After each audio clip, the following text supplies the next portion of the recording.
ನಿರ್ವಹಿಸ್ತಿರೋ ಪಾತ್ರಧಾರಿ ಕೂಡ. ಸರ್, ನಿಮ್ಮ ಮಾತು ಪ್ಲೀಸ್. ನನ್ನ ಪ್ರೀತಿಯ ಮಾಧ್ಯಮ ಗೆಳೆಯರೇ, ನಿಮಗೆ ಮೊದಲನೇದಾಗಿ ಸ್ವಾಗತ. ಝೀ ಕುಟುಂಬದಿಂದ ನಿಮಗೆ ಸ್ವಾಗತ. ಇದು ಝೀ ಕುಟುಂಬ, ವೇದಿಕೆ ಮೇಲಿರೋದು ಝೀ ಕುಟುಂಬ. ವೇದಿಕೆ ಮೇಲೆ ಇರ್ತಕ್ಕಂಥ ನನ್ನ ಎಲ್ಲ ಝೀ ಕುಟುಂಬದ ಪರಿವಾರದವರೇ, ನನಗೆ ನೀವೆಲ್ಲ ನಾನು ನೋಡಿರ್ತೀರ, ನನ್ನನ್ನು ನೋಡ್ತಾ ಇದ್ದೀರಿ ಭಾಳ ವರ್ಷಗಳಿಂದ. ನನ್ನನ್ನು ಬೇರೆ ಆ್ಯಂಗಲಲ್ಲಿ ನೋಡಿದ್ದು ದಿಲೀಪ್ ಅವರು. ನನಗೆ ಮೀಸೆ ಅಂಟಿಸ್ಬೇಕು, ಪಂಚ ಉಡಿಸ್ಬೇಕು, ಈ ಥರ ಎಲ್ಲ ಗೆಟಪ್ಪಲ್ಲಿ ಬರಬೇಕು ಅಂತ ಅಂದ್ಕೊಂಡಿದ್ದವರು. ನಾನೇ ಅಂದ್ಕೊಂಡಿಲ್ಲ ಯಾವತ್ತೂ. ಅವೇನೋ ತಮಾಷೆ ಮಾಡಿಕೊಂಡು, ಒಂದಷ್ಟು ಕಾಮಿಡಿ ಮಾಡಿಕೊಂಡು ಒಂದಷ್ಟು ಸಿನಿಮಾಗಳು ನಿಮಗೆಲ್ಲ ಮನರಂಜನೆ ಕೊಟ್ಟಿದ್ದೀನಿ. ಆದರೆ ನನ್ನಲ್ಲಿ ಒಂದು ಗಂಭೀರವಾದ ಒಂದು ವ್ಯಕ್ತಿತ್ವ ಇದೆ ಅಂತ ಅವರು ಹೇಗೆ ಕಂಡು ಹಿಡಿದ್ರು ನನಗೆ ಗೊತ್ತೇ ಇಲ್ಲ. ಮೊದಲನೇ ಸಲ ನನಗೆ ಪಾರು ಧಾರಾವಾಹಿಯಲ್ಲಿ ಒಂದು ಪಾತ್ರ ಕೊಟ್ಟರು. ಸರ್, ಒಂದು 5 ದಿನಕ್ಕೆ ಒಂದು ಪಾತ್ರ ಇದೆ, ಬನ್ನಿ ಸರ್ ಅಂದರು. ನನಗೆ ಕಿರುತೆರೆ ಮೇಲೆ ಬಂದೇ ಇಲ್ಲ. ಇವರು ಕೇಳಿದಾಗ ನನಗೆ ಇಲ್ಲ ಅನ್ನೋಕ್ಕೆ ಮನಸ್ಸು ಬರಲ್ಲ. ಆಯಿತು ಬರ್ತೀನಿ, ಆದರೆ ಇದು ಏನಿದು ಮೀಸೆ ಗೀಸೆ ಎಲ್ಲ ನನಗೆ ಮ್ಯಾಚೇ ಆಗಲ್ಲ ಸರ್. ಅದು ನಾವು ವಿಷ್ಣುವರ್ಧನ್ ಸರ್ಗೆಲ್ಲ ಮೀಸೆ ಅಂಟಿಸ್ಬಿಟ್ಟು ದೊಡ್ಡ ದೊಡ್ಡ ಸಿನಿಮಾ ಮಾಡಿ ಅಭ್ಯಾಸ. ನಾನು ಮೀಸೆ ಅಂಟಿಸ್ಕೊಂಡ್ರೆ ಅದು ನಗ್ತಾರೆ ಜನ, ಬೇಡ ಅಂತ ಹೇಳಿದೆ. ಇಲ್ಲ ಅದು ಚೆನ್ನಾಗಿರುತ್ತೆ ಅಂತ ನನಗೆ ಮೀಸೆ ಅಂಟಿಸಿ ಫೋಟೋಶೂಟ್ ಎಲ್ಲ ಮಾಡಿದ್ರು.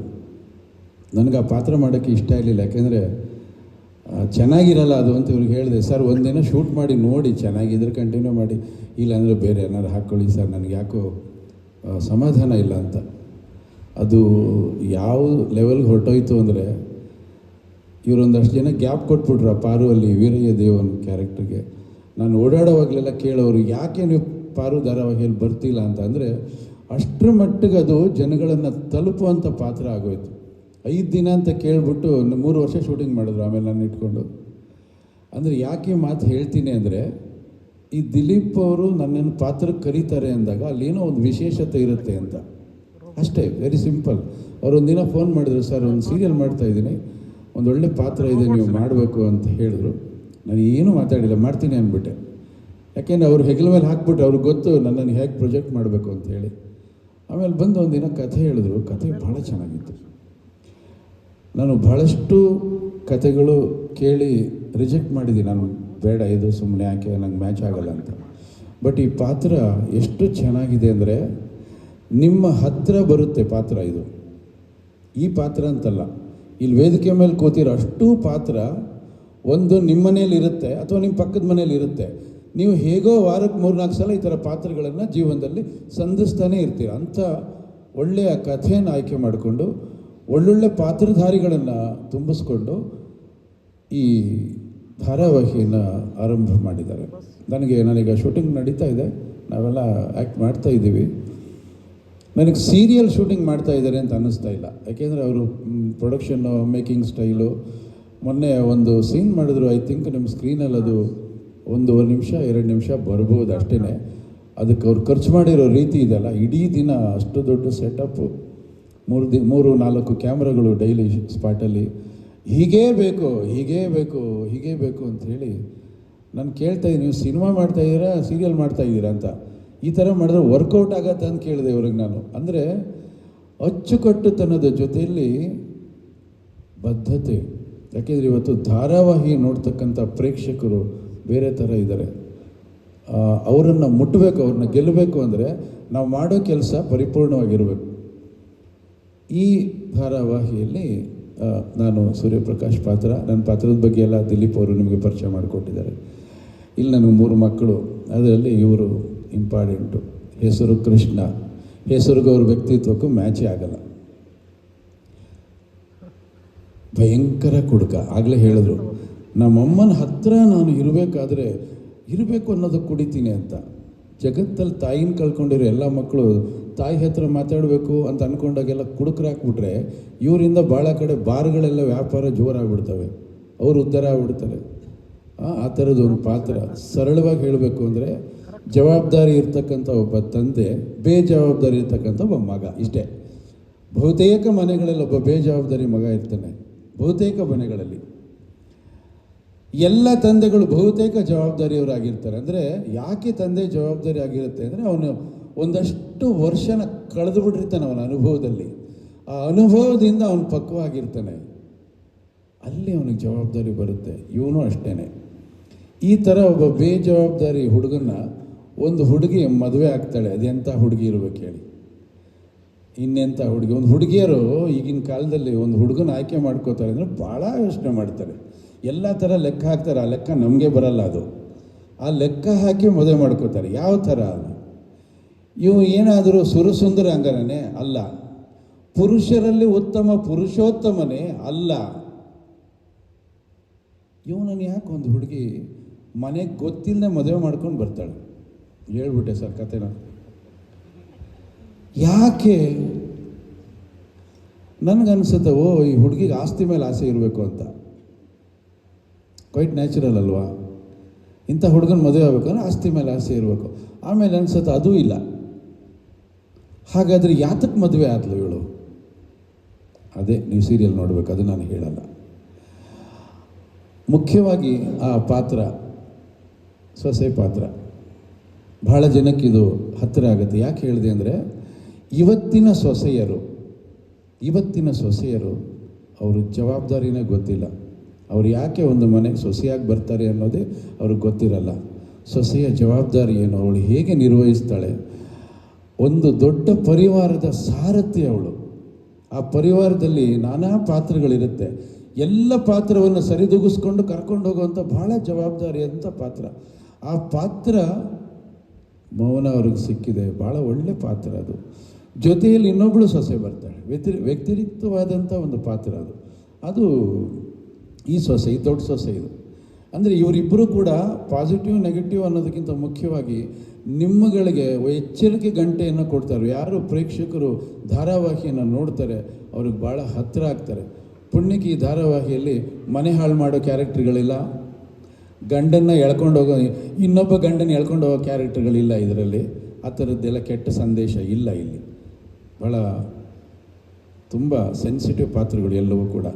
ಆದರೆ ಇಲ್ಲಿ ಯಶೋಧ ಕ್ಯಾರೆಕ್ಟ್ರು, ಯಶೋಧೆ ಕೃಷ್ಣನಿಗೆ ತಾಯಿ, ಆದರೆ ಇಲ್ಲಿ ತಾಯಿ ರೂಪದಲ್ಲಿರ್ತಕ್ಕಂಥ ಒಂದು ಅತ್ತೆ. ಭಾಳ ಒಳ್ಳೆ ಪಾತ್ರ ಇದು. ತುಂಬ ಚೆನ್ನಾಗಿ ಸ್ಕ್ರಿಪ್ಟ್ ಮಾಡಿದ್ದಾರೆ, ಭಾಳ ಚೆನ್ನಾಗಿದೆ. ಇರ್ತಕ್ಕಂಥ ಅಷ್ಟೂ ಪಾತ್ರಗಳು ಚೆನ್ನಾಗಿದೆ. ನಾನು ಸೆಟ್ಟಿಗೆ ಬರೋದು ಖುಷಿ ನನಗೆ. ಯಾಕೆಂದರೆ ಎರಡು ವಿಚಾರಕ್ಕೆ. ಒಂದು, ನನಗೆ ಪ್ರೊಡಕ್ಷನ್ ತುಂಬ ಕಂಫರ್ಟ್ ಇದು. ದಿಲೀಪ್ ಅವರು, ವಿದ್ಯಾ ಮೇಡಮ್ ಇಬ್ಬರು ತುಂಬ ಚೆನ್ನಾಗಿ ಪ್ರೊಡಕ್ಷನ್ ಅದ್ಭುತವಾಗಿ ಮಾಡ್ತಾರೆ, ಕಂಫರ್ಟ್. ಎರಡನೇದಾಗಿ ಸೀನ್ಸು, ಖಂಡಿತವಾಗ್ಲೂ ಒಳ್ಳೊಳ್ಳೆ ಸೀನ್ಸ್ ಇರುತ್ತೆ. ಯಾವುದೇ ಕಲಾವಿದನಿಗೆ ಒಳ್ಳೆ ಸೀನ್ಸ್ ಇರಬೇಕು. ಅದು ಒಳ್ಳೆ ಸೀನ್ಸ್ ಇಲ್ಲ ಅಂದರೆ ಏನೂ ಕಿಸಿಯೋಕ್ಕಾಗಲ್ಲ. ಸುಮ್ಮನೆ ಬಣ್ಣ ಮೆತ್ಕೊಂಡು ಬಟ್ಟೆ ಹಾಕ್ಕೊಂಡು ಶೋ ಮಾಡಬೇಕು. ಪಾತ್ರ ಚೆನ್ನಾಗಿದ್ದರೆ ಮಾತ್ರ ಆ ಪಾತ್ರದಲ್ಲಿ ತೃಪ್ತಿಯಾಗೋದು. ನನಗಂತೂ ಈ ಪಾತ್ರ ತುಂಬ ಮೆಚ್ಚುಗೆ ಆದಂಥ ಪಾತ್ರ. ನಿಮಗೂ ಕೂಡ ಮೆಚ್ಚುಗೆ ಆಗುತ್ತೆ. ಯಾಕೆಂದರೆ ಪ್ರತಿಯೊಬ್ಬ ತಂದೆ ಈ ಸಮಾಜದಲ್ಲಿ ಅವನ ಜವಾಬ್ದಾರಿ ಏನು ಅನ್ನೋದು ಪ್ರತಿಯೊಬ್ಬನಿಗೆ ಗೊತ್ತಿರ್ತದೆ. ಅಂಥ ತಂದೆಗೆ ಇಂಥ ಮಕ್ಕಳು ಇದ್ಬಿಟ್ರೆ ಜೊತೆಯಲ್ಲಿ ಅಂಥ ಮಕ್ಕಳು ಇರ್ತಾರೆ. ಈ ಮಕ್ಕಳಲ್ಲಿ ವ್ಯತ್ಯಾಸದಲ್ಲಿ ಸದ್ಗುಣ ಹೇಗಿರುತ್ತೆ ಅನ್ನೋದನ್ನು ಸ್ಕ್ರೀನಲ್ಲಿ ನೋಡಬೇಕು. ನಾನು ಕೆಟ್ಟ ಮಗ ಅಂತ ಹೇಳ್ತಾ ಇಲ್ಲ, ನನ್ನ ಮಕ್ಕಳು ಕೆಟ್ಟವ್ರು ಆಗೋಕ್ಕೆ ಸಾಧ್ಯನೇ ಇಲ್ಲ. ಯಾಕೆ ಅಂದರೆ ಬೇರಿನಂತೆ ನಾರು ಸಾಧ್ಯನೇ ಇಲ್ಲ. ಆದರೆ ಕೆಟ್ಟತನ ಅಂಟ್ಕೊಂಡಿದ್ದಾಗ ಅದನ್ನು ಕಿತ್ತಾಕುವಂಥ ಪ್ರಯತ್ನ ಮಾಡ್ತಾನೆ ತಂದೆ. ಬೈತಾನೆ ಮಕ್ಕಳನ್ನು. ಅದು ಬೈಗೋಳ ಅಲ್ಲ, ಅದು ಖಂಡಿತ ಮಕ್ಕಳು ಅದನ್ನು ಬೈಗೋಳ ಅಂತ ಅಂದ್ಕೊಳ್ಳೇಬಾರ್ದು. ಅವನ ಜರ್ನಿಯಲ್ಲಿ ಅವನು ಏನೇನು ಅನುಭವಿಸಿರ್ತಾನೆ, ಅನುಭವದ ಮಾತುಗಳು. ಅಲ್ಲಿ ಇಲ್ಲಿಂದ ನಡ್ಕೊಂಬಂದಿರ್ತಾನೆ. ಮಕ್ಕಳು ಅಲ್ಲೇ ಬರಬೇಕು. ಅಲ್ಲಿ ಬರಬೇಡ್ರೋ ಮಕ್ಕಳ, ನಾನು ಕಲ್ಲು ಮುಳ್ಳು ಚುಚ್ಚಿ ನನ್ನ ಕಾಲೆಲ್ಲ ಗಾಯ ಆಗಿದೆ, ಬರಬೇಡ್ರಿ ಅಂತ ಹೇಳ್ತಿರ್ತಾನೆ. ಅದನ್ನು ಅವರು ಬೈತಾನೆ ಅಂತ ಅನ್ಕೋಬಾರ್ದು. ನಮ್ಮಪ್ಪ ಹೇಳಿದ್ದನ್ನು ನಾವು ತಗೊಂಡ್ರೆ ಅದು ಅವ್ರಿಗೆ ಒಳ್ಳೆಯದಾಗ್ತದೆ. ಈ ಯಾವಾಗಲೂ ಪ್ರತಿ ಮಕ್ಕಳಿಗೆ ಒಬ್ಬ ತಂದೆ ಹೇಳೋದು ಏನಪ್ಪ ಅಂದರೆ, ಯಾವ ಮಕ್ಕಳು ತಂದೆ ತಾಯಿ ಹತ್ರ ತಲೆ ತಗ್ಗಿ ಬದುಕ್ತಾರೋ ಅವರು ಸಮಾಜದಲ್ಲಿ ತಲೆ ಎತ್ಕೊಂಡು ಬದುಕ್ತಾರೆ. ಯಾವ ಮಕ್ಕಳು ಅಪ್ಪ ಅಮ್ಮನ ಹತ್ರ ಎದೆ ನಿಗರ್ಸ್ಕೊಂಡು ಮಾತಾಡ್ತಾರೋ ಅವ್ರ ಲೈಫಲ್ಲಿ ಉದ್ಧಾರ ಆಗಲ್ಲ. ಎರಡೇ ಸೆಂಟೆನ್ಸ್ ಇದು ಎಲ್ಲ ಮಕ್ಕಳಿಗೂ ಅನ್ವಯಿಸುತ್ತೆ. ನೀವು ಅದರಿಂದ ಹೊರಗಡೆ ಬರೋಕ್ಕೆ ಸಾಧ್ಯನೇ ಇಲ್ಲ. ಇಂಥ ಹಲವಾರು ಸಂದೇಶಗಳನ್ನು ಹೊತ್ಕೊಂಡು ಒಂದು ಅದ್ಭುತವಾದ ಕಥೆಯನ್ನು ಮಾಡಿಕೊಂಡು ದಿಲೀಪ್ ಅವ್ರ ಪ್ರೊಡಕ್ಷನಲ್ಲಿ ಝೀ ವಾಹಿನಿ ಕೃಷ್ಣ ರುಕ್ಕು ಅನ್ನೋ ಒಂದು ಧಾರಾವಾಹಿಯನ್ನು ನಿಮ್ಮ ಮುಂದೆ ತರ್ತಾ ಇದ್ದಾರೆ. ಇದು ಖಂಡಿತವಾಗಲೂ ನಿಮ್ಮೆಲ್ಲರಿಗೂ ಇಷ್ಟ ಆಗುತ್ತೆ. ಇಷ್ಟ ಆಗುವಂಥದ್ದೇ. ಹಾಗಾಗಿ ನಾವೆಲ್ಲ ಕೂಡ 9ನೇ ತಾರೀಕಿಂದ 6:30ಗೆ ನಿಮ್ಮ ಮನೆಯ ಟಿ ವಿಯಲ್ಲಿ ಈ ಎಲ್ಲ ಪಾತ್ರಗಳು ಬರುತ್ತೆ. ನನಗಿಂತ ಒಳ್ಳೆ ಪಾತ್ರವನ್ನು ಆಯ್ಕೆ ಮಾಡಿ ನನ್ನನ್ನು ಕರೆದು ಒಳ್ಳೆ ಪಾತ್ರ ಕೊಟ್ಟಿದ್ದಕ್ಕೆ ದಿಲೀಪ್ ಅವರಿಗೆ, ವಿದ್ಯಾ ಮೇಡಮ್ ಅವರಿಗೆ ಧನ್ಯವಾದಗಳನ್ನು ಹೇಳ್ತೀನಿ. ಜೊತೆಯಲ್ಲಿ ಆಗಲೇ ದಿಲೀಪ್ ಸರ್ ಹೇಳ್ದಂಗೆ ರಾಮ್ ಮೋಹನ್ ಆಮೇಲೆ ಸುಶಾಂತ್ ಸದಾ ಸೆಟ್ಟಲ್ಲಿ ಇದ್ಕೊಂಡು ಅವ್ರಿಗೇನೋ ಹೇಳಬೇಕು ನನ್ನ ಹತ್ರ, ನೋಡಿ ಅದೇ ಥರ ಕೈ ಕಟ್ಕೊಂಡು ನಿಂತಿರ್ತಾರೆ. ನನ್ನ ನೋಡಿ ಹೆದರ್ಕೋಬೇಡಿ ಅಂತೀನಿ, ಯಾಕೆಂದರೆ ನಾನು ಬಂದಿರೋದು ನಿಮ್ಗೇನು ಬೇಕೋ ಅದನ್ನು ಕೊಡೋಕ್ಕೆ ಬಂದಿದ್ದೀನಿ. ನಾನು ಹೆದರ್ಕೊಳ್ಳೋದು ಬೇಕಾಗಿಲ್ಲ, ಬನ್ನಿ ಹೇಳಿ ಅಂತ ಧೈರ್ಯವಾಗಿ ಹೇಳ್ತಾರೆ ಇಬ್ಬರು. ಅವ್ರಿಗೆ ತೃಪ್ತಿ ಆಗೋ ಥರ ನಾನು ಕೆಲಸ ಮಾಡ್ತಾ ಇರ್ತೀನಿ. ಪ್ರತಿಭೆಗೆ ವಯಸ್ಸಿರೋದೇ ಇಲ್ಲ. ಪ್ರತಿಭೆ ಯಾರಿಗೆ ಬೇಕಾದ್ರೂ ಹೊಸ ಹೊಸ ಐಡಿಯಾಸ್ ಬರುತ್ತೆ, ಹೊಸ ಅವ್ರು ನೋಡೋ ವಿಷನ್ನೇ ಬೇರೆ. ಹಾಗಾಗಿ ಈ ಯುವ ಪೀಳಿಗೆ ಏನು ಹೇಳುತ್ತೆ ಅದನ್ನು ತಗೊಳ್ಬೇಕು, ಅದು ನಮ್ಮ ಕರ್ತವ್ಯ ಅದು. ಹಾಗಾಗಿ ಯಾರೇನೇ ಸಲಹೆ ಕೊಟ್ಟು ಅದನ್ನು ತೊಗೊಂಡು ನಾವು ಕೆಲಸ ಮಾಡ್ತಾ ಇರ್ತೀವಿ. ಹಾಗಾಗಿ ಈ ತಂಡಕ್ಕೆ ವಾಹಿನಿಯಿಂದ ಶುಭ ಹಾರೈಸಿ, ನೀವೆಲ್ಲ ಒಳ್ಳೆಯದಾಗಲಿ ಅಂತ ಹೇಳ್ತಾ ನನ್ನ ಮಾತನ್ನು ಮುಗಿಸ್ತಾ ಇದ್ದೀನಿ. ಮತ್ತೊಮ್ಮೆ ಧನ್ಯವಾದಗಳೆಲ್ಲರಿಗೂ. ನಮಸ್ಕಾರ. ಎಲ್ಲರಿಗೂ ನಮಸ್ಕಾರ. ಇವತ್ತು ನಮ್ಮ 30 ಕ್ರಿಯೇಷನ್ಸ್ ಬ್ಯಾನರಲ್ಲಿ ಕೃಷ್ಣ ರೂಪು ಸೀರಿಯಲ್ ಹೊಸದಾಗಿ ಲಾಂಚ್ ಆಗ್ತಾ ಇದೆ. ಅದ್ರ ಬಗ್ಗೆ ಮಾತಾಡೋದಕ್ಕೆ ಅಂತ ಇಲ್ಲಿ ಸೇರಿದ್ದೀವಿ. ಕೃಷ್ಣ ರೂಪು ಯಾಕೆ ಈ ಸೀರಿಯಲ್ನ ಮಾಡಬೇಕು ಅನ್ನೋದಕ್ಕೆ ಫಸ್ಟ್ ಒಂದು ಇಂಪಾರ್ಟೆಂಟ್ ಫ್ಯಾಕ್ಟರ್ಸ್ನ ಹೇಳ್ಬಿಡ್ತೀನಿ. ಮುಖ್ಯವಾಗಿ ನಮಗೆ ಖುಷಿಯಾಗಿತ್ತು ಈ ಕಥೆ ಆ್ಯಂಡ್ ಕಥೆ ಹೋಗುವ ರೀತಿ. ಯಾಕಂದರೆ ಸೀರಿಯಲಲ್ಲಿ ಓವರಾಲ್ ನಾವು ಸೀರಿಯಲ್ ಅಂತ ತೊಗೊಂಡಾಗ ಇನಿಷಿಯಲಿ ಟೇಕ್ ಆಫ್ ಹೇಗಾಗುತ್ತೆ, ಅದಕ್ಕೊಂದು ಹುಕ್ ಪಾಯಿಂಟ್ ಹೇಗೆ ಸಿಗುತ್ತೆ ಅನ್ನೋದ್ರ ಮೇಲೆ ಇಡೀ ಕಥೆ ನಿಂತಿರುತ್ತೆ. ಸೊ ಈ ವಿಚಾರದಲ್ಲಿ ನಮಗೆ ಕೃಷ್ಣ ರೂಪು ಅನ್ನೋ ಈ ಕಥೆ ತುಂಬ ಇಷ್ಟ ಆಯಿತು. ಹಾಗಾಗಿ ಈ ಕಥೆನ ತೊಗೊಂಡ್ವಿ.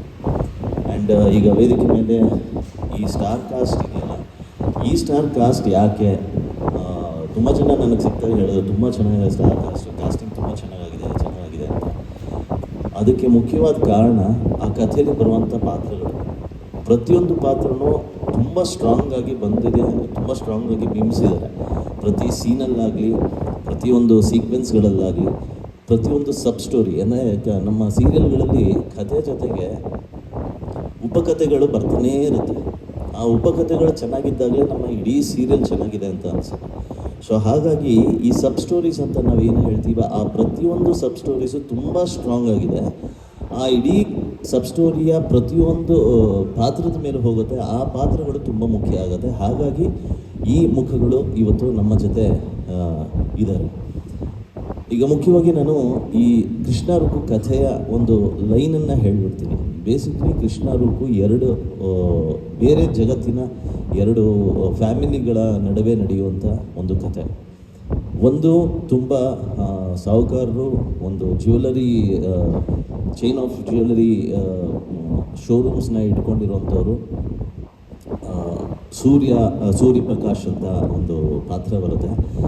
ಆ ಪಾತ್ರ ಬಹಳ ಕಷ್ಟಗಳನ್ನು ನೋಡಿ ಬಹಳ ಶ್ರಮಪಟ್ಟು ಜೀವನದಲ್ಲಿ ಮೇಲೆ ಬಂದಿರುವಂಥ ಒಂದು ಪಾತ್ರ. ಅದು ತುಂಬ ವ್ಯಾಲ್ಯೂಸ್ನ ಬೆಲೆ ಕೊಡುವಂಥ, ತಪ್ಪನ್ನು ಖಂಡಿಸುವಂಥ ಒಂದು ಸ್ಟ್ರಾಂಗ್ ಪಾತ್ರ ಸೂರ್ಯಪ್ರಕಾಶ್. ಈ ಸೂರ್ಯಪ್ರಕಾಶ್ಗೆ 3 ಜನ ಗಂಡು ಮಕ್ಕಳಿರ್ತಾರೆ. 3 ಜನ ಗಂಡು ಮಕ್ಕಳಲ್ಲಿ ಮೊದಲನೇ ಗಂಡು ಮಗ ಅಪ್ಪನಿಗೆ ತುಂಬ ಪ್ರಿಯನಾದಂಥ ಗಂಡು ಮಗ. ತನ್ನ ಒಂದು ಪೀಳಿಗೆಯನ್ನು ತುಂಬ ಚೆನ್ನಾಗಿ ನಡೆಸ್ಕೊಂಡು ಹೋಗ್ತಾನೆ ಅಂತ ನಂಬಿರುವಂಥ ದೊಡ್ಡ ಮಗ. ಎರಡನೆಯವನು ಅಪ್ಪನಿಗೆ ಆಗದೇ ಇರುವಂಥ ಒಬ್ಬ ಮಗ. ಇವನ ಕಥೆಯಲ್ಲಿ ನಾವು ಮುಖ್ಯವಾಗಿ ಜಾಸ್ತಿ ಹೇಳ್ತಾ ಹೋಗ್ತೀವಿ. ಅಂದರೆ ಸೀರಿಯಲ್ ನಾಯಕ ಅಂತ ನಾವೇನು ಹೇಳ್ತೀವಿ ಅಂದರೆ ಯಾವ ಪಾತ್ರದ ಭಾವನೆಗಳನ್ನ ಇಟ್ಕೊಂಡು ನಾವು ಕತೆ ಹೇಳ್ತೀವಿ, ಆ ಪಾತ್ರನ ನಾವು ನಾಯಕ ಅಂತ ಹೇಳ್ತೀವಿ. ಸೊ ಹಾಗಾಗಿ ನಮ್ಮ ಇಡೀ ಕೃಷ್ಣ ರೂಪು ಕಥೆಯ ನಾಯಕ ಸೂರ್ಯಪ್ರಕಾಶ್ ಅವರ 2ನೇ ಮಗ. ಈ 2ನೇ ಮಗ ಬೇರೆ ಸೀರಿಯಲ್ಗಳು ಅಥವಾ ಬೇರೆ ನಾಯಕರಿಗಿಂತ ವಿಭಿನ್ನ ಅಂತ ಯಾಕೆ ಅನ್ನಿಸ್ತಾನೆ ಅಂದರೆ ಅವನಿಗೆ ಹೀರೋಲಿ ಇರಬೇಕಾಗಿರುವಂಥ ಯಾವ ಕ್ವಾಲಿಟೀಸು ಇರೋದಿಲ್ಲ. ಬೇಸಿಕ್ಲಿ ಪಿಯೋಟ್ ಅವನು. ಹಗಲು ರಾತ್ರಿ ಕುಡಿತಾನೆ ಇರ್ತಾನೆ. ಯಾರಿಗೆ ಹೆಂಗೆ ಮಾತಾಡಬೇಕು ಅಂತ ಗೊತ್ತಿಲ್ಲ. ಇಷ್ಟೆಲ್ಲದ್ರ ಮಧ್ಯೆ ಅಪ್ಪ ಬಂದಾಗ ಮಾತ್ರ ಒಂದು ಮಾತು ಹೇಳದೇ ಇರೋವಂಥ ಮಗ. ಅತಿಯಾದ ಬೆಲೆ ಕೊಡುವಂಥ ಒಂದು ಪಾತ್ರ ಈ 2ನೇ ಮಗ. ಅಷ್ಟೇ ದ್ವೇಷ ಅಂತಲೂ ಹೇಳಲ್ಲ, ಅವನನ್ನು ಅಬ್ಯಾಂಡನ್ ಮಾಡಿಬಿಟ್ಟಿರ್ತಾರೆ ಅಪ್ಪ. ಸೊ ಇವರಿಬ್ಬರ ನಡುವೆ ನಡೆಯುವಂಥ ಈ ಘರ್ಷಣೆಗಳಿದೆಯಲ್ಲ, ಇದು ನಮ್ಮ ಕಥೆಯ ಒಂದು ಮುಖ್ಯವಾದ ಅಂಶ ಆಗುತ್ತೆ. ಇದ್ರ ಜೊತೆಗೆ ಮೂರನೇ ಮಗ ಇದ್ದಾನೆ, ಭರತ್ ಅಂತ. ಭರತ್ ಅನ್ನೋ ಪಾತ್ರ ಕಾಲೇಜಲ್ಲಿ ಪ್ರೊಫೆಸರ್ ಆಗಿರ್ತಾನೆ. ಆ್ಯಂಡ್ ಅವನದೇ ಆದಂಥ ಶಿಸ್ತು, ಟೈಮ್ ಲೈನು, ಅದನ್ನು ಫಾಲೋ ಮಾಡ್ಕೊಂಡು ಹೋಗುವಂಥ ಈ ಪಾತ್ರ. ಇದೆಲ್ಲದ್ರ ಜೊತೆಗೆ ಸೂರ್ಯಪ್ರಕಾಶ್ ಅವರ ತಂಗಿ ಈ ಮನೇಲಿದ್ದಾರೆ. ಆ ತಂಗಿಯ ಒಂದು ಕಥೆ ಇದೆ. ಆ ತಂಗಿ ಯಾಕೆ ಈ ಮನೇಲಿದ್ದಾರೆ, ಏನು ಎತ್ತ ಅನ್ನೋದನ್ನು ಕಥೆಯಲ್ಲಿ ನಾವು ಹೇಳ್ತಾ ಹೋಗ್ತೀವಿ. ಪ್ಲಸ್ ಈ ಅತ್ತೆ ಯಶೋಧ ಅನ್ನೋ ಕ್ಯಾರೆಕ್ಟ್ರು ಈ ಇಡೀ ಮನೆಯನ್ನು ಉಳಿಸ್ಬೇಕು, ಈ ಒಂದು ಅಣ್ಣನ ಮರ್ಯಾದೆ, ಗೌರವ ಯಾವುದೇ ಕಾರಣಕ್ಕೂ ಕೆಳಗೆ ಹೋಗಬಾರ್ದು ಅಂತ ದುಡಿಯುವಂಥ ಒಂದು ಪಾತ್ರ ಇದು. ಯಾಕೆ ಅಣ್ಣನ ಬಗ್ಗೆ ಅಷ್ಟೊಂದು ಬೆಲೆ, ಅಣ್ಣನಿಗೋಸ್ಕರ ಆ ಪಾತ್ರ ಏನೇನು ತ್ಯಾಗ ಮಾಡಿದೆ ಅನ್ನೋದನ್ನು ನಾವು ಕಥೆಯಲ್ಲಿ ಹೇಳ್ತಾ ಹೋಗ್ತೀವಿ. ಇದು ಒಂದು ಫ್ಯಾಮಿಲಿಯ ಕಥೆ ಆಗುತ್ತೆ. ಇನ್ನೊಂದು ಫ್ಯಾಮಿಲಿ ಒಂದು ಆರ್ಡಿನರಿ ಮಿಡಲ್ ಕ್ಲಾಸ್ ಅಥವಾ ಲೋವರ್ ಮಿಡಲ್ ಕ್ಲಾಸ್ ಅಂತ ಹೇಳ್ಬೋದಾದಂಥ ಒಂದು ಸಂಸಾರ ಅದು. ಅಲ್ಲಿ ಒಬ್ಬ ಅಣ್ಣ ಇದ್ದಾನೆ. ಆ ಅಣ್ಣ ನವೀನ್ ಸಜ್ಜು ಅವರು ಮಾಡ್ತಾ ಇರೋವಂಥದ್ದು ಮಂಜು ಅನ್ನೋ ಕ್ಯಾರೆಕ್ಟ್ರು. ಆ ಮಂಜು ಅನ್ನೋ ಪಾತ್ರ ಆಟೋ ಡ್ರೈವರು. ಆಟೋನ ಓಡಿಸ್ಕೊಂಡು ಇಡೀ ಸಂಸಾರನ ತೂಗಿಸ್ಕೊಂಡು ಹೋಗ್ತಾ ಇದ್ದಾನೆ. ಈ ಮಂಜುಗೆ 3 ಜನ ತಂಗೀರಿದ್ದಾರೆ. ಈ 3 ಜನ ತಂಗೀರು ಅವನ ಕನಸು. ತನಗಾಗಿ ಅವನು ಏನನ್ನೂ ಆಸೆ ಪಟ್ಟಿರಲ್ಲ, ತನಗಾಗಿ ಏನನ್ನೂ ಬಯಸ್ತಾ ಇರಲ್ಲ. ಈ 3 ಜನ ತಂಗೀರು ಖುಷಿಯಾಗಿರಲಿ, 3 ಜನ ತಂಗೀರು ಚೆನ್ನಾಗಿ ಸೆಟ್ಲ್ ಆಗಲಿ ಅನ್ನೋದಷ್ಟೇ ಈ ಮಂಜು ಪಾತ್ರದ ಒಂದು ಆಸೆ ಆಗಿರುತ್ತೆ. ಇದಕ್ಕೆ ತಕ್ಕ ಹಾಗೆ ಆ 3 ಜನ ಹೆಣ್ಮಕ್ಳು ಅಣ್ಣನ ಬಗ್ಗೆ ಅತಿಯಾದ ಪ್ರೀತಿ, ಅಂದರೆ ಜಗತ್ತಲ್ಲಿ ಯಾರು ಏನೇ ಬರಲಿ, ಎಂಥದೇ ಬರಲಿ, ಅಣ್ಣನ ಪರವಾಗಿ ಮುಂದೆ ಬಂದು ನಿಲ್ಲುವಂಥ 3 ಜನ ಹೆಣ್ಮಕ್ಕಳ ಪಾತ್ರ ಇದೆ. ಇವರಿಗೆ ಒಂದು ಪ್ರೀತಿಯಿಂದ ನೋಡ್ಕೊಳ್ತಾ ಇರುವಂಥ ತಾಯಿ ಇದ್ದಾರೆ. ಈ 3 ಜನ ತಂಗಿಯರಲ್ಲಿ ಚಿಕ್ಕದಾಗಿ ಹೇಳಬೇಕು ಅಂದರೆ ಪ್ರತಿಯೊಂದು ಪಾತ್ರಕ್ಕೂ ಒಂದೊಂದು ಸ್ಪೆಷಾಲಿಟಿಗಳಿದೆ. ಮೊದಲನೇದು ಕಲ್ಯಾಣಿ ಅನ್ನೋ ಪಾತ್ರ ಬರುತ್ತೆ. ಆ ಪಾತ್ರ ಅಣ್ಣನ ಬಗ್ಗೆ ಎಷ್ಟು ಪೊಸೆಸಿವ್ ಅಂದರೆ she can go to any extent. ಅಂದರೆ ಅಗ್ರೆಷನ್ ಇರ್ಬೋದು, ಅಥವಾ ಕೋಪ ಇರ್ಬೋದು, ಅಥವಾ ರಿಯಾಕ್ಟ್ ಮಾಡೋ ರೀತಿ ಇರ್ಬೋದು, ಅದು ಸ್ವಲ್ಪ ಅಗ್ರೆಷನ್ನಲ್ಲಿರುತ್ತೆ. ಇದು ಕಲ್ಯಾಣಿ ಪಾತ್ರದ ಒಂದು ನೋಟ ಸಿಗುತ್ತೆ ನಮಗೆ. ಹಾಗೆ ನಮ್ಮ 2ನೇ ತಂಗಿ ಇದು ರುಕ್ಕು, ಅಂದರೆ ನಮ್ಮ ಟೈಟಲಲ್ಲಿ ಬರುವಂಥ ರುಕ್ಕು. ಈ ರುಕ್ಕು ಹೇಗೆ ಅಂದರೆ ಅಣ್ಣನ ಇನ್ನೊಂದು ಅಣ್ಣನಲ್ಲಿರೋ ಎಲ್ಲ ಗುಣಗಳ ಒಂದು ಕಾಂಬಿನೇಷನ್ ಈ ರುಕ್ಕು. ಅಂದರೆ ಏನೇ ಒಂದು ಕಷ್ಟ ಬರಲಿ, ಏನೇ ಒಂದು ಸಿಚುವೇಶನ್ ಬರಲಿ, ಅದನ್ನು ಹ್ಯಾಂಡಲ್ ಮಾಡೋ ರೀತಿ ತುಂಬ ಚೆನ್ನಾಗಿ ಗೊತ್ತಿರುತ್ತೆ. ಅಂದರೆ ಅದೊಂದು ಅಗ್ರೆಷನ್ ಬೇಕಾದಾಗ ಅಗ್ರೆಷನ್ ಇರುತ್ತೆ, ಯಾವುದನ್ನು ಸಂಭಾಳಿಸ್ಕೊಂಡು ಹ್ಯಾಂಡಲ್ ಮಾಡಬೇಕು ಅದನ್ನು ಸಂಭಾಳಿಸ್ಕೊಂಡು ಹೋಗ್ತಾ ಇರುತ್ತೆ. ಓವರಾಲ್ ಅಣ್ಣನ ಪ್ರತಿರೂಪ ಈ 2ನೇ ತಂಗಿ ರುಕ್ಕು. ಈ 3ನೇ ತಂಗಿ ಭವ್ಯ ಕಾಲೇಜಲ್ಲಿ ಓದ್ತಾ ಇರೋವಂಥ ಹುಡುಗಿ. ಇವತ್ತಿನ ತುಂಬ ಲವಲವಿಕೆಯಿಂದ ಇರುವಂಥ ಹುಡುಗಿ. ಆ ಹುಡುಗಿಯ ಕಥೆ ಹೇಗೆ ಬೇರೆ ಬೇರೆ ದಿಕ್ಕನ್ನು ಪಡ್ಕೊಂಡು ಹೋಗುತ್ತೆ, ಅದು ಕಥೆ ಹೋಗ್ತಾ ಗೊತ್ತಾಗುತ್ತೆ. ಸೊ ಈಗ 2 ಫ್ಯಾಮಿಲಿ ಬಗ್ಗೆ ಹೇಳಿದೆ. ಈ 2 ಫ್ಯಾಮಿಲಿಗಳು ಹೇಗೆ ಕಥೆಯಲ್ಲಿ ಒಂದಾಗ್ತವೆ ಅನ್ನೋದಕ್ಕೆ ನೀವು ಪ್ರೋಮೋ ನೋಡಿದರೆ ಅದರಲ್ಲಿ ಒಂದು ಆಕ್ಸಿಡೆಂಟ್ ಸೀಕ್ವೆನ್ಸನ್ನು ನಾವು ತೋರಿಸ್ತೀವಿ.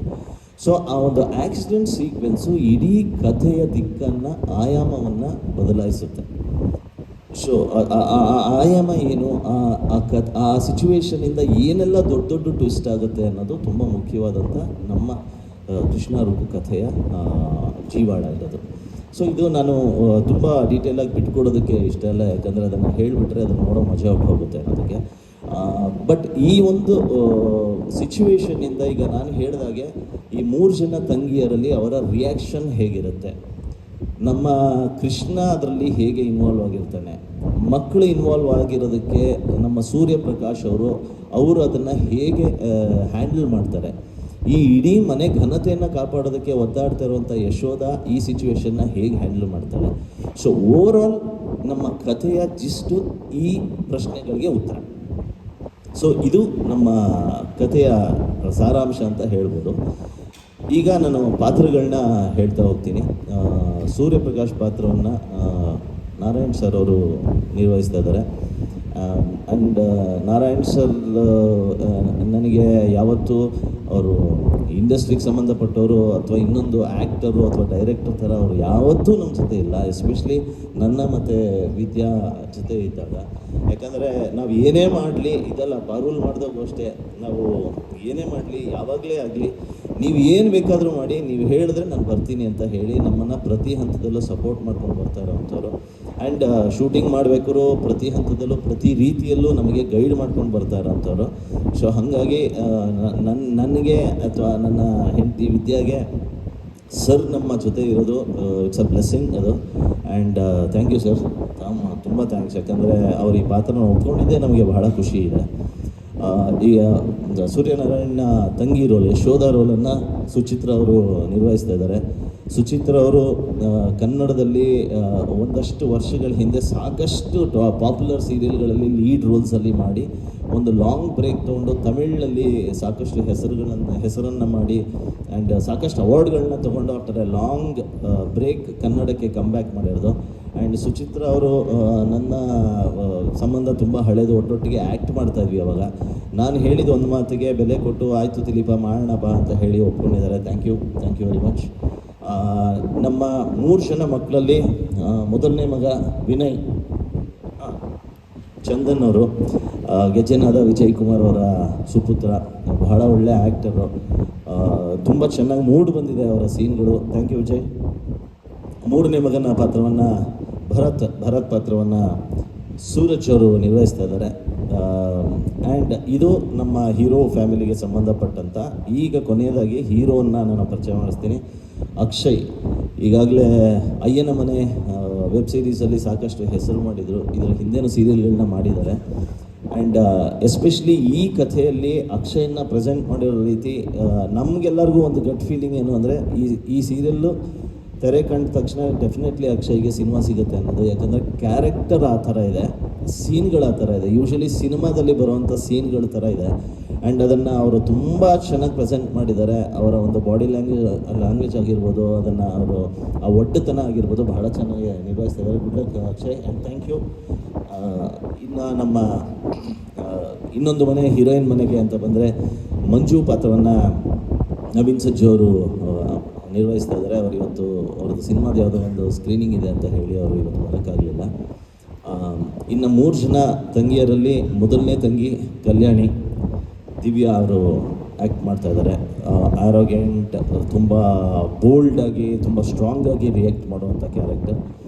ಆ್ಯಂಡ್ ಇಡೀ ಕಥೆಯನ್ನು, ಇಡೀ ಮನೆಯನ್ನು ತೂಗಿಸ್ಕೊಂಡು ಹೋಗುವಂಥ ರುಕ್ಕು ಪಾತ್ರವನ್ನು ಮೌನ ಅವರು ನಿರ್ವಹಿಸ್ತಾ ಇದ್ದಾರೆ. ಆ್ಯಂಡ್ ಮೌನ ಈಗಾಗಲೇ ಸಾಕಷ್ಟು ಪಾಪ್ಯುಲರ್ ಆಗಿರುವಂಥ ಪಾತ್ರ. ಆ್ಯಂಡ್ ಮೌನ ಅವರು ಈ ಪಾತ್ರದಲ್ಲಿ ಕಂಪ್ಲೀಟ್ಲಿ ಬೇರೆ ಥರ ಕಾಣಿಸ್ತಾರೆ. ಯಾಕಂದರೆ ಅವರ ಹಳೇ ಪ್ರಾಜೆಕ್ಟಲ್ಲಿ ಅವರನ್ನು ಪ್ರೆಸೆಂಟ್ ಮಾಡಿರೋದಕ್ಕೂ ಈ ಪ್ರಾಜೆಕ್ಟಲ್ಲಿ ಅವರನ್ನು ಪ್ರೆಸೆಂಟ್ ಮಾಡ್ತಿರೋದಕ್ಕೂ ತುಂಬ ಅಜಗಜಾಂತರ ವ್ಯತ್ಯಾಸ ಇದೆ.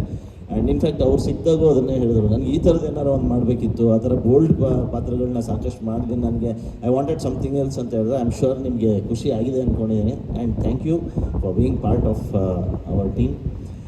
ಆ್ಯಂಡ್ 3ನೇ ತಂಗಿ ಜಿಂಕುರ್ಳಿ, ಭವ್ಯನ್ ಪಾತ್ರವನ್ನು ಸ್ನೇಹ ಅವರು ನಿರ್ವಹಿಸ್ತಾ ಇದ್ದಾರೆ. ಸೊ ಇದು ನಮ್ಮ ಪಾತ್ರ. ಅಮ್ಮ, ಪ್ರೀತಿಯ ಅಮ್ಮ ಜೋಶಿಯವರು ನಿರ್ವಹಿಸ್ತಾ ಇದ್ದಾರೆ. ಆ್ಯಂಡ್ ಇದೆಲ್ಲನೂ ಇಷ್ಟು ಚೆನ್ನಾಗಾಗೋದಕ್ಕೆ ಇವತ್ತು ನಾವು ಖುಷಿಯಾಗಿ ನಿಮ್ಮ ಮುಂದೆ ಬಂದು ಈ ಥರದೊಂದು ಪ್ರಾಜೆಕ್ಟ್ನ ಮಾಡಿದ್ದೀವಿ, ಈ ಥರದೊಂದು ಕಾಸ್ಟಿಂಗ್ನ ಇಟ್ಕೊಂಡಿದ್ದೀವಿ. ನಾವು ಈಗ ಹೀರೋ ಇಂಟ್ರಡಕ್ಷನ್ ಈ ಥರ ಮಾಡ್ತಾಯಿದ್ದೀವಿ, ಹೀರೋಯಿನ್ ಇಂಟ್ರಡಕ್ಷನ್ ಈ ಥರ ಮಾಡ್ತಾಯಿದ್ದೀವಿ, ಸಿನಿಮ್ಯಾಟಿಕ್ಕಾಗಿ ಶೂಟ್ ಮಾಡಿದ್ದೀವಿ ಅಂದರೆ ಇದೆಲ್ಲದಕ್ಕೂ ಕಾರಣ ಅಲ್ಲಿ ಕೊನೆಯಲ್ಲಿ ಒಬ್ಬರು ಕೂತ್ಕೊಂಡಿದ್ದಾರೆ. ಏನು ಯೋಚನೆ ಮಾಡಿದೆ, ಸುಮ್ಮನೆ ಎಣಿಸಿ ದುಡ್ಡು ಖರ್ಚು ಮಾಡ್ತಿರೋರು ಶ್ರೀವಿದ್ಯಾರಾಜ್ ಪ್ರೊಡ್ಯೂಸರು. ಯಾಕಂದರೆ ಯಾವುದೇ ಒಂದು ಪ್ರಾಜೆಕ್ಟು ಚೆನ್ನಾಗಿ ಮೂಡಿ ಬರಬೇಕು ಅಂದರೆ ಪ್ಯಾಷನ್ ಜೊತೆಗೆ ದುಡ್ಡು ಬೇಕೇ ಬೇಕು. ಪ್ರಾಕ್ಟಿಕಲಾಗಿ ಮಾತಾಡಬೇಕು ಅಂದರೆ ನಾವು ದುಡ್ಡನ್ನು ತುಂಬ ಲೆಕ್ಕ ಹಾಕಿಬಿಟ್ರೆ ನಾವು ಅದನ್ನು ಪ್ರೆಸೆಂಟ್ ಮಾಡೋದಕ್ಕಾಗಲ್ಲ. ಸೊ ಅದಕ್ಕೆ ಎಲ್ಲ ರೀತಿಯಲ್ಲೂ ಬೆಂಬಲ ನೀಡಿ, ಟೆಕ್ನಿಷಿಯನ್ಸಿಗೆ ಬೆಂಬಲ ನೀಡಿ ಜೊತೆಗೆ ನಿಂತಿರೋಂಥವ್ರು ಶ್ರೀವಿದ್ಯಾರಾಜ್ ಅವರು. ಆ್ಯಂಡ್ ಇಡೀ ಕೃಷ್ಣ ರುಕ್ಕು ಟೆಕ್ನಿಕಲ್ ಟೀಮ್ ಬಗ್ಗೆ ಹೇಳಬೇಕು ಅಂದರೆ ಶಿವು ಅಂತ ಈ ಶೋನ ಡೈರೆಕ್ಟ್ ಮಾಡ್ತಾರೆ. ಮನೋಹರ್ ಅಂತ ಸಾಕಷ್ಟು ಸಿನಿಮಾಗಳನ್ನು ಕೆಲಸ ಮಾಡಿ, ಸಾಕಷ್ಟು ಸೀರಿಯಲ್ಗಳಿಗೆ ಕೆಲಸ ಮಾಡಿರುವಂಥ DOP ಅವರು ಸಿನಿಮಾಟೋಗ್ರಫಿ ಮಾಡ್ತಾ ಇದ್ದಾರೆ. ಮನೀಶ್ ಅಂತ ಈಗಾಗಲೇ ನಮ್ಮ ಹಿಂದಿನ ಪ್ರಾಜೆಕ್ಟ್ ಹಿಟ್ಲರ್ ಕಲ್ಯಾಣ, ಪಾರು ಎಡಿಟ್ ಮಾಡ್ತಿದ್ದಂಥವ್ರು ಇದಕ್ಕೆ ಎಡಿಟರಾಗಿ ಕೆಲಸ ಮಾಡ್ತಾ ಇದ್ದಾರೆ. ಸೊ ಬೇಸಿಕ್ ಟೆಕ್ನಿಕಲ್ ಟೀಮು ಇದಿದೆ ಆ್ಯಂಡ್ ಪಾತ್ರವರ್ಗ ಇಲ್ಲಿದೆ. ಕಥೆನ ನಾನು ಬ್ರೀಫಾಗಿ ಹೇಳಿದ್ದೀನಿ. ಇನ್ನು ನಾನು ನಾರಾಯಣ್ ಸರ್ ಕೊಡ್ತೀನಿ. ಸರ್ ಹಲೋ, ಎಲ್ಲರಿಗೂ ನಮಸ್ಕಾರ. ಥ್ಯಾಂಕ್ ಯು ದಿಲೀಪ್, ನನಗೆ ಈ ಥರ ಒಂದು ಪ್ರಾಜೆಕ್ಟ್ ಕೊಟ್ಟಿದ್ದಕ್ಕೆ. ಆ್ಯಕ್ಚುಲಿ ನಾವಿಬ್ಬರು ಅವನು ಹೇಳಿದಾಗೆ ತುಂಬ ವರ್ಷದಿಂದ ಫ್ರೆಂಡ್ಸು. ತುಂಬ ವರ್ಷ ಆಗಿತ್ತು ನಾನು ಕನ್ನಡ ಮಾಡಿ ತಮಿಳೇ ಮಾಡ್ತಾಯಿದ್ದೆ. ಸೊ ಇಬ್ಬರು ಮಾತಾಡಿದಾಗ ಪ್ರಾಜೆಕ್ಟ್ ಬಗ್ಗೆ ಮಾತಾಡಿದಾಗ ಓಕೆ ಮಾಡೋಣ ಅಂತ ಹೇಳಿದೆ. ಕೊನೆ ಬಟ್ ಪಾತ್ರ ತುಂಬ ಚೆನ್ನಾಗಿದೆ. ಯಶೋಧ ಅನ್ನೋ ಪಾತ್ರ ನಾನು ನಿರ್ವಹಿಸ್ತಾ ಇದ್ದೀನಿ. ಅದು ಎಸ್ ನಾರಾಯಣ್ ಸರ್ ಜೊತೆ ಆ್ಯಕ್ಟಿಂಗ್ ಮಾಡೋದಂದರೆ ನಿಜವಾಗ್ಲೂ ನನಗೆ ಖುಷಿ ಅನ್ನಿಸ್ತು. ತುಂಬ ದೊಡ್ಡ ಡೈರೆಕ್ಟ್ರು, ತುಂಬಾ ಖುಷಿ ಅಂತ ಅನ್ನಿಸ್ತಾ ಇದೆ ನನಗೆ ಇವ್ರ ಜೊತೆ ಮಾಡೋದು. ಆ್ಯಂಡ್ ಪ್ರೊಡಕ್ಷನ್ ವೈಸ್ ಇರ್ಬೋದು, ಎಲ್ಲ ಇರ್ಬೋದು, ವಿದ್ಯಾ ಮೇಡಮ್ ಸಪೋರ್ಟ್ ಇರ್ಬೋದು, ಎವ್ರಿಥಿಂಗ್ ಈಸ್ ಲೈಕ್ ಓವರಾಲ್ ತುಂಬ ಚೆನ್ನಾಗಿದೆ. ನನ್ನ ಪಾತ್ರನೂ ಚೆನ್ನಾಗಿದೆ ಆ್ಯಂಡ್ ಕಾಂಬಿನೇಷನ್ ನನಗೂ ಹೀರೋಗೆ ಜಾಸ್ತಿ ಬರೋದು. ಸೊ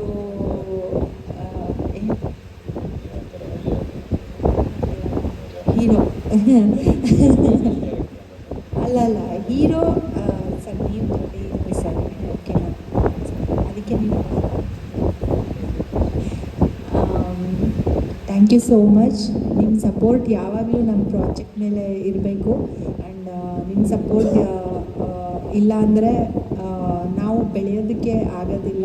ಆ್ಯಂಡ್ ಮೋರೋವರ್ ಕರ್ನಾಟಕದ ಜನ ಎಲ್ಲರೂ ನಮ್ಮ ಪ್ರಾಜೆಕ್ಟ್ ಮೇಲೆ ಸಪೋರ್ಟ್ ಬೇಕು.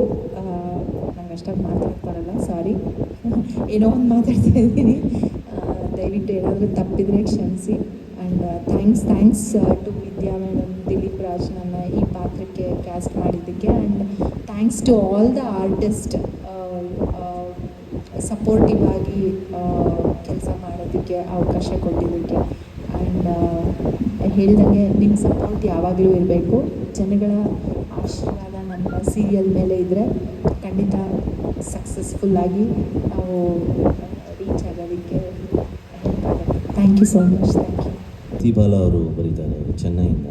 ಆ್ಯಂಡ್ ಇದಕ್ಕೆ ಡೈಲಾಗ್ ರೋಹಿತ್ ಬದುಕಿ ಅವರು ಡೈಲಾಗ್ಸ್ನ ಬರೀತಾ ಇದ್ದಾರೆ. ಸೊ ಇದೊಂದು ನಾನು ಮರ್ತುಬಿಟ್ಟಿದ್ದೆ. ಆ್ಯಂಡ್ ಇಡೀ ಕಥೆ ಈ ಥರ ಮೂಡ್ ಬರೋದಕ್ಕೆ ಅದೊಂದು ಸಿಸ್ಟಮ್ ಮಾಡ್ಕೊಂಡಿರೋಂಥ ಇಡೀ ಝೀ ಫಿಕ್ಷನ್ ಟೀಮ್ ಇದೆಯಲ್ಲ, ಅವರ ಕಾಂಟ್ರಿಬ್ಯೂಷನ್ ಎಕ್ಸ್ಟ್ರಾಡಿನರಿ ಇದೆ. ಡೇ ಆ್ಯಂಡ್ ನೈಟ್ ಕೆಲಸ ಮಾಡಿ ಇದಕ್ಕೆ ಈ ಪ್ರಾಜೆಕ್ಟ್ನ ತುಂಬ ಚೆನ್ನಾಗಿ ಪ್ರೆಸೆಂಟ್ ಮಾಡಬೇಕು ಅಂತ. ಅಂದರೆ ಸ್ಟಾರ್ಟಿಂಗ್ ಫ್ರಮ್ ದೀಪಕ್ಕಿಂತ ನಾನು ಹೇಳ್ತೇನೆ, ಬಿಸ್ನೆಸ್ ದೀಪಕ್ಕಿಂತ ಹಿಡಿದು ನಮ್ಮ ಜೊತೆ ದಿನಾಗಲೂ ಬಂದು ರಾಮ್, ಸುಶಾಂತ್ ಆಗಲಿ ಇವರೆಲ್ಲ ಸಾಕಷ್ಟು ಶ್ರಮ ವಹಿಸ್ತಾ ಇದ್ದಾರೆ. ಸೊ ಡೆಫಿನೆಟ್ಲಿ ಅದನ್ನು ಮೆನ್ಷನ್ ಮಾಡಲ್ಲ ಅಂದರೆ ತಪ್ಪಾಗ್ಬಿಡುತ್ತೆ. And these are our team. Channel ಥರ ವರ್ಕ್ ಮಾಡಿಲ್ಲ, ನಮ್ಮ ಪ್ರೊಡಕ್ಷನ್ ಅವ್ರ ಜೊತೆ ನಮ್ಮ ಟೀಮ್ ಅವ್ರ ಥರನೇ ಕೆಲಸ ಮಾಡಿದ್ದಾರೆ. Thanks to them also. ಎಲ್ರಿಗೂ ನಮಸ್ಕಾರ. ಸೊ ಕೃಷ್ಣನ್ ಜರ್ನಿ ಸ್ಟಾರ್ಟ್ ಆಗಿದ್ದು ಗೋವಾದಿಂದ. ನಾವು ಒಂದು ಟೂರ್ನಮೆಂಟ್ಗೆ ಅಂತ ಗೋವಾಗೆ ಹೋಗ್ತೀವಿ. ಟೂರ್ನಮೆಂಟ್ 2 ದಿನ ಇರುತ್ತೆ. ಸೊ ಆ 2 ದಿನದಲ್ಲಿ ಟೂರ್ನಮೆಂಟ್ ಜೊತೆಗೆ ಒಂದಷ್ಟು ಮಾತುಕತೆ ಆಗುತ್ತೆ. ಅಲ್ಲಿ ಕೃಷ್ಣ ರುಕ್ಕು ಕಥೆನ ಮೇಡಮ್ ಹೇಳ್ತಾರೆ. ಸೊ ಅದು ಬರ್ತಾ ನಾನು, ಮೇಡಮ್ ಸರ್ 3 ಜನ ಒಂದೇ ಕಾರಲ್ಲಿ ಬಂದ್ವಿ. ಸೊ ಬರ್ತಾ ಸ್ಟೋರಿ ಎಲ್ಲ ಹೇಳಿದ್ರು ಮೇಡಮ್. ಅವರಿಗೆ ಎಲ್ಲೋ ನನ್ನನ್ನು ನೋಡಿದ್ದಾರೆ ಕೃಷ್ಣನ್ ಥರ. ಸೊ ಅವ್ರಿಗೆ ಅದು ತುಂಬ ಇಷ್ಟ ಆಗಿ, ಇಲ್ಲ ಅಕ್ಷಯ್ ಇದು ನೀವೇ ಮಾಡಬೇಕು, ಚೆನ್ನಾಗಿ ಅನಿಸುತ್ತೆ, ಹಂಗೆ ಹಿಂಗೆ ಅಂತ ಹೇಳಿ ಬರ್ತಾ ಸ್ಟೋರಿ ಹೇಳಿದಾಗ ಸಿಕ್ಕಾಬಿಟ್ಟೆ ಇಷ್ಟ ಆಯಿತು. ಒಬ್ಬ ಆ್ಯಕ್ಟರ್ಗೆ ಏನೇನೆಲ್ಲ ಎಲಿಮೆಂಟ್ಸ್, ಏನೇನೆಲ್ಲ ಎಕ್ಸ್ಪೀರಿಯೆನ್ಸ್ ಮಾಡಬೇಕು ಅದೆಲ್ಲ ಈ ಒಂದು ಕಥೆಯಲ್ಲಿದೆ. ಸೊ ಅದು ತುಂಬಾ ಇಷ್ಟ ಆಯಿತು. ಅದು ಬಿಟ್ಟರೆ ಪರ್ಸ್ನಲಿ ನಾನು ತುಂಬ ಇಮೋಷ್ನಲ್ಲು. ನನ್ನ ಮತ್ತು ನಮ್ಮ ತಾಯಿ ಇಬ್ಬರದ್ದು ಒಂಥರ ಫ್ರೆಂಡ್ಶಿಪ್ ಥರ ಪರ್ಸ್ನಲ್ ಆಗಿ. ಸೊ ಇಲ್ಲೂ ಅದೇ ಥರ ತಾಯಿ ಇರಲ್ಲ, ಬಟ್ ನನ್ನ ಮತ್ತು ಅತ್ತೆ ಸಂಬಂಧ ಹಂಗೆ ಇರುತ್ತೆ. ನಾನು ಎಷ್ಟೇ ತಪ್ಪು ಮಾಡಿದ್ರು ನೀನು ಮಾಡ್ತಿರೋದು ತಪ್ಪು ಅಂತ ಹೇಳ್ದಿರ, ಅದು ಒಳ್ಳೆ ಥರ ಒಂದೊಳ್ಳೆ ಥರ ಬುದ್ಧಿ ಹೇಳೋವಂಥ ಅತ್ತೆ. ತುಂಬಾ ಒಂಥರ ಬ್ಲೆಸ್ಡ್ ಅನಿಸುತ್ತೆ. ಎಲ್ಲ ಕ್ಯಾಸ್ಟ್ ಆರ್ಟಿಸ್ಟ್ ಇವ್ರ ಜೊತೆ ಎಲ್ಲ ವರ್ಕ್ ಮಾಡೋದು. ಆಮೇಲೆ ನಮ್ಮ ಸರ್ ಅವ್ರ ಬಗ್ಗೆ ಮಾತಾಡೋಷ್ಟು ದೊಡ್ಡವನಲ್ಲ, ಲೆಜೆಂಡ್ ಎಸ್ ನಾರಾಯಣ್ ಸರ್. ಪ್ರತಿ ಒಂದು ಸೀನಲ್ಲೂ ಏನಾರ ತಪ್ಪಿದರೆ ಅವರು ಈ ಥರ ಹಿಂಗೆ ಮಾಡು, ಇದು ಈ ಥರ ಹೇಳು ಅಂತ ಇನ್ಪುಟ್ಸ್ ಕೊಡ್ತಾರೆ. ಅವ್ರನ್ನ ನೋಡಿ ಕಲಿಯುವಂಥದ್ದು ತುಂಬ ಇದೆ, ಕಲಿತಾ ಇದ್ದೀವಿ. ಅವರು ಅಷ್ಟೇ ಹೇಳ್ಕೊಡ್ತಾರೆ. And Dilip sir, thank you so much ಈ ಒಂದು ಕೃಷ್ಣ ಕ್ಯಾರೆಕ್ಟರ್ನ ಕೊಟ್ಟಿದ್ದಕ್ಕೆ. ಆ್ಯಂಡ್ ಅದೇ ಥರ ಹೋಗ್ತಾ ಇದೆ. ಪ್ರತಿ ಒಂದು ಸೀನ್ನ ತುಂಬಾ ಎಂಜಾಯ್ ಮಾಡ್ಕೊಂಡು ಮಾಡ್ತಾಯಿದ್ದೀನಿ. ಒಳ್ಳೊಳ್ಳೆ ಫೈಟ್ ಇದೆ. ನೀವು ಹೇಳ್ದಂಗೆ ಎಲ್ಲೋ ಅಷ್ಟು ಅಲ್ಲಿ ದೇವರು ಮೂವಿ ಸಿಗಲಿ. ಒಳ್ಳೊಳ್ಳೆ ಫೈಟ್ ಸೀಕ್ವೆನ್ಸ್ ಇದೆ. ಥ್ರಿಲ್ಲರ್ ಮಂಜು ಸರ್ ಆಗಿರ್ಬೋದು, ದಿಲೀಪ್ ಅಂತ ಇದ್ದಾರೆ, ದಿಲೀಪ್ ಸರ್ ಒಂದು 2-3 ಫೈಟ್ ಮಾಡಿದ್ದಾರೆ. ತುಂಬಾ ಚೆನ್ನಾಗಿ ಬಂದಿದೆ. ಆ್ಯಂಡ್ ನನ್ನ ಇವರ ಎಮೋಷ್ನಲ್ ಸೀನ್ ಆಗಿರ್ಬೋದು. ತಾಯಿ ಇರಲ್ಲ, ಆದರೂ ನನ್ನ ತಾಯಿ ಜೊತೆ ನನ್ನ ಕನಸೆಲ್ಲ ಶೇರ್ ಮಾಡ್ತೀನಿ. ನನ್ನ ಭಾವನೆಗಳಿಗೆ ಬಂಧಿಸ್ತಾಳೆ ಅಂತ ನಾನು ಡ್ರಿಂಕ್ಸ್ ಮಾಡ್ತೀನಿ. ಅವಳೊಬ್ಬಳೇ ನನ್ನ ಜೊತೆ ತುಂಬ ಚೆನ್ನಾಗಿ ಮಾತಾಡೋದು ಕುಡಿದಾಗ. ಸೊ ನಾನು ನನ್ನ ತಾಯಿ ಜೊತೆ ಮಾತಾಡಬೇಕು, ನನ್ನ ತಾಯಿ ನಾನು ನೋಡಬೇಕು, ಅವಳ ಹತ್ರ ತುಂಬಾ ಟೈಮ್ ಸ್ಪೆಂಡ್ ಮಾಡಬೇಕು ಅನ್ನೋದಕ್ಕೆ ನಾನು ಕುಡಿಯೋದು. ಅದು ಹೊರಗಿನ ಜಗತ್ತಿಗೆ ಇವನೊಬ್ಬ ಕುಡುಕ ಹೊರಟ ಅಂತೆಲ್ಲ ಅನಿಸುತ್ತೆ. ಆದರೆ ತುಂಬಾ ಅರ್ಥ ಮಾಡ್ಕೊಂಡಿರೋಳು ನನ್ನ ತಾಯಿ ಬಿಟ್ಟರೆ ನಮ್ಮ ಅತ್ತೆ. ಆ್ಯಂಡ್ ನಮ್ಮ ಅಣ್ಣ ತಮ್ಮದಿರ ಬಗ್ಗೆ ಹೇಳಲೇಬೇಕು. ಭರತ್ ಅವನದೇ ಆದಂಥ ಲೈಫ್ ನೋಡ್ತಾ ಇರ್ತಾನೆ. ತುಂಬ ಸ್ಟ್ರಿಕ್ಟ್ ಅವನು, ಟೈಮ್ ಸೆನ್ಸ್ ಇರೋನು. ಈ ಕಡೆ ಅಣ್ಣ ಅಪ್ಪನ ದಾರಿ, ಅಪ್ಪ ನಡೆದು ಬಂದ ದಾರಿಲೇ ನಾನು ಹೋಗಬೇಕು, ಅವ್ರ ಥರನೇ ಇರಬೇಕು, ಅವ್ರ ಥರನೇ ಬೆಳಿಬೇಕು ಅನ್ನೋದಾದರೆ ಕೃಷ್ಣ ಟೋಟಲಿ ಡಿಫ್ರೆಂಟ್. ತುಂಬಾ ಖುಷಿಯಿಂದ ಮಾಡ್ತಾಯಿದ್ದೀನಿ. ಯಾಕಂದರೆ ಎಲ್ಲ ಇಷ್ಟು ದಿನ ಮಾಡಿರೋ ಕ್ಯಾರೆಕ್ಟರ್ ತುಂಬಾ ವಿಭಿನ್ನವಾಗಿದೆ. ಅಯ್ಯನ ಮನೆ ಆಗಿರ್ಬೋದು, ಒಲವಿನ ನಿಲ್ದಾಣ ಆಗಿರ್ಬೋದು, ಆಮೇಲೆ 1-2 ಸಿನಿಮಾ ಮಾಡಿದೆ, ಅದರಲ್ಲೂ ಅಷ್ಟೇ. ಬಟ್ ಈ ಕ್ಯಾರೆಕ್ಟರ್ ಅಂತೂ ತುಂಬಾ ಇಷ್ಟಪಟ್ಟು ಮಾಡ್ತಾಯಿದ್ದೀನಿ. ಕುಡಿದು ಜನಕ್ಕೆ ಅವ್ನು ಕುಡಿದು ಆ ಫೀಲಲ್ಲಿ ಮಾಡ್ತಿದ್ದಾನೆ ಅಂತ ತೋರ್ಸೋದು ತುಂಬಾ ಕಷ್ಟ. ಸೊ ಎಲ್ಲೋ ಒಂದು ಕಡೆ ಕೆಲವು ನಮ್ಮ ಫ್ರೆಂಡ್ ಸರ್ಕಲ್ ಅಲ್ಲಿ ಇಲ್ಲಿ ಅಬ್ಸರ್ವ್ ಮಾಡಿರೋದ್ರಿಂದ ತುಂಬಾ ಅದು ನನಗೆ ಈಸಿಯಾಗಿ ಒಂದು ಫ್ಲೋಲ್ಲಿ ಹೋಗ್ತಿದೆ. So thank you so much Vidya ma'am. Actually production ತುಂಬ ಇಂಪಾರ್ಟೆಂಟ್ ಆಗುತ್ತೆ. ಎಲ್ಲೂ ನಮಗೆ ಅದು ಕೊರತೆ ಯಾವುದ್ರಲ್ಲೂ ಮಾಡಿಲ್ಲ. ಕೆಲವು ಟೈಮ್ ಕೇಳಿದಿರ ಬಿರಿಯಾನಿ ತರಿಸ್ಬಿಡ್ತೀರ. ಅಷ್ಟು ಚೆನ್ನಾಗಿ ನೋಡ್ಕೋತಾ ಇದ್ದೀರಾ. ಪ್ರೊಡಕ್ಷನಲ್ಲಾಗಲಿ ಯಾವುದೇ ಕೊರತೆ ಇಲ್ಲ. ಒಂದು ಒಳ್ಳೆ ಫ್ಯಾಮಿಲಿ ಸಿಕ್ಕಿದೆ. ವಿ ಆರ್ ಬ್ಲೆಸ್ಡ್ ಅಷ್ಟೇ. Thank you so much. ನಿಮ್ಗಳ ಪ್ರೀತಿ ಆಶೀರ್ವಾದ ನಮ್ಮಲ್ಲಿರಲಿ. Thank you sir. Thank you. ಈ ಫ್ಯೂ ಡಿಸ್ಕಷನ್ ಎಲ್ಲ ಆದಮೇಲೆ ಈ ಕ್ಯಾರೆಕ್ಟರ್ ಕೃಷ್ಣ ಅನ್ನೋ ಕ್ಯಾರೆಕ್ಟರ್ ಇವ್ರು ಮಾಡ್ತಾರಾ ಅನ್ನೋ ಕನ್ಫ್ಯೂಷನ್ ಇತ್ತು ಕೆಲವರಿಗೆ. ಸೊ ಅವಾಗಿಂದನೂ ನಮಗೆ ಇ.ಪಿ ಆಗಿರೋದು ರಾಮ್ ಅವರು. ಈಗಲೂ ಬಾಯಿ ತುಂಬ ನಮ್ಮ ಹೀರೋ ಅಂತ ಕರೀತಾರೆ. ಸೊ ಅವರು ಎಲ್ಲರಿಗೂ ಅದನ್ನೇ ಹೇಳಿರೋದು, ಇಲ್ಲ ಈ ಕ್ಯಾರೆಕ್ಟರು ತುಂಬಾ ಚೆನ್ನಾಗಿ ಮಾಡ್ತಾರೆ, ನಾವು ಅಂದ್ಕೊಂಡಿರೋದಕ್ಕಿಂತ ಹೆಚ್ಚಾಗಿ ಈ ಒಂದು ಪಾತ್ರ ಬರುತ್ತೆ ಅಂತ ಪ್ರತಿ ಸಲನೂ ಹೇಳ್ತಾಯಿದ್ರು. ಸೊ ಈಗ ಅದು ಪ್ರೂವ್ ಆಗಿದೆ. ಎಲ್ಲರೂ ಅದೇ ಮಾತಾಡ್ತಾ ಇದ್ದಾರೆ. Thank you Ram sir and Sushant bhai, thank you so much. ನನ್ನ ಮೇಲೆ ನಂಬಿಕೆ ಇಟ್ಟಿದ್ದೀರಾ, ಅದನ್ನು ಉಳಿಸ್ಕೊಂಡಿದ್ದೀನಿ. Thank you so much.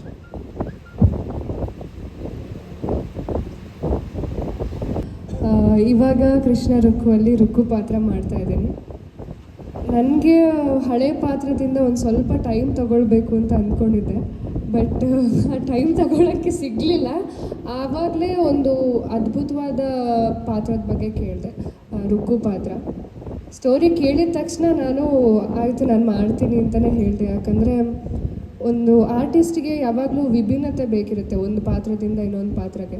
So ನನಗೆ ಆ ಎಕ್ಸ್ಪೀರಿಯನ್ಸ್ ಬೇಕಿತ್ತು, ಅಂದರೆ ಏನೋ ಹೊಸದಾಗಿ ಏನಾದರೂ ಮಾಡೋಣ ಅಂತ. ಅದೇ ಟೈಮಲ್ಲಿ ನಾನು ರುಕ್ಕು ಪಾತ್ರ ಕೇಳಿದಾಗ ಐ ವಾಸ್ ಸೋ ಇಂಪ್ರೆಸ್ಡ್. ನಾನು ಹಿಂದೆ ಮುಂದೆ ನೋಡಿದೆ, ಆಯಿತು ಸರ್ ಮಾಡ್ತೀನಿ ಅಂತ ಹೇಳಿದೆ. ಯಾಕಂದರೆ ಆರ್ಟಿಸ್ಟ್ಗಳಿಗೆ ಅವಕಾಶಗಳು ಸಿಗ್ಬೋದು, ಬಟ್ ಈ ಥರ ಸಿಗೋದು ಕಷ್ಟ. ಯಾಕಂದರೆ ಇವಾಗ ಒಬ್ರಿಗೊಬ್ರಿಗೆ ಟೈಮ್ ತಗೊಳುತ್ತೆ. ಇವಾಗ ಈ ಪಾತ್ರದಿಂದ ಇನ್ನೊಂದು ಪಾತ್ರಕ್ಕೆ ಶಿಫ್ಟ್ ಆಗಬೇಕು ಅಂದಾಗ. ಬಟ್ ನನಗೆ ಅದಿಲ್ಲ, ಆ ಪ್ರಾಬ್ಲಮ್ ಇಲ್ಲ. ಯಾಕಂದರೆ ನಾನೊಂದು ಯಾವುದಾದ್ರೂ ಪಾತ್ರದ ಬಗ್ಗೆ ನಾನು ಯೋಚನೆ ಮಾಡಿದ್ರೆ ಆ ಪಾತ್ರ ಜೊತೆ ಬದುಕೋಕೆ ಶುರು ಮಾಡ್ತೀನಿ ಅಂತ ನಾನು ಅಂದ್ಕೊಂಡಿದ್ದೀನಿ. ಯಾಕಂದರೆ ಹಳೆ ಪಾತ್ರಕ್ಕೆ ನಾನು ಅಷ್ಟೇ ಅಷ್ಟೇ ಎಫರ್ಟ್ಸ್ ಹಾಕಿದ್ದೆ ಆ್ಯಂಡ್ ಅದ್ರ ಜೊತೆ ಬದುಕಿದ್ದೆ. ಹಾಗಾಗಿ ರುಕ್ಕುಗೆ ಸಹ ನಾನು ಅಷ್ಟೇ ಎಫರ್ಟ್ಸ್ ಹಾಕ್ತಾ ಇದ್ದೀನಿ ಆ್ಯಂಡ್ ಅದ್ರ ಜೊತೆ ಬದುಕ್ತೀನಿ ಆ್ಯಂಡ್ ಜನಕ್ಕೆ ಅಷ್ಟೇ ಇಷ್ಟ ಆಗ್ತೀನಿ ಅಂತ ಅಂದ್ಕೊಂಡಿದ್ದೀನಿ.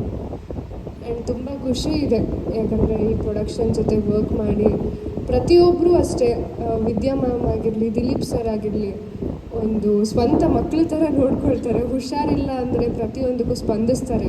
ಆ್ಯಂಡ್ ಹೆಣ್ಮಕ್ಳಿಗೆ ಅಂತ ಬಂದಾಗ ಸ್ವಲ್ಪ ಸಮಸ್ಯೆಗಳಿರುತ್ತೆ ಸೆಟ್ಟಲ್ಲಿ, ಇದೊಂದು ಚಿಕ್ಕ ಪುಟ್ಟದ್ದು, ಬಟ್ ಪ್ರತಿಯೊಂದಕ್ಕೂ ಮ್ಯಾಮೇ ಅವರೇ ಖುದ್ದಾಗಿ ಕೇಳ್ತಾರೆ, ಏನಾದರೂ ಸಮಸ್ಯೆ ಆಗ್ತಿದ್ರೆ ನಾವು ನಿಲ್ತೀವಿ ಅಂತ. ಸೊ ವಿ ಆರ್ ಬ್ಲೆಸ್ಡ್ ಅವ್ರ ಥರ ಸಿಕ್ಕಿರೋದಕ್ಕೆ. ಆ್ಯಂಡ್ ಅಕ್ಷಯ್ ಹೀರೋ ಆಗಿ ಮಾಡ್ತಾಯಿದ್ದಾರೆ. ಅವನು ಆ್ಯಕ್ಚುಲಿ ನನ್ನ ಗೆಳೆಯ. ಅವನ ಜೊತೆ ನಾನು ಸ್ಕ್ರೀನ್ ಶೇರ್ ಮಾಡ್ಕೊಳ್ತಾ ಇರೋದು ತುಂಬ ಖುಷಿ ಇದೆ, ಯಾಕಂದರೆ ತುಂಬ ಒಳ್ಳೆ ನಟ, ನೋಡಿದ್ದೀವಿ ಮುಂಚೆನೂ.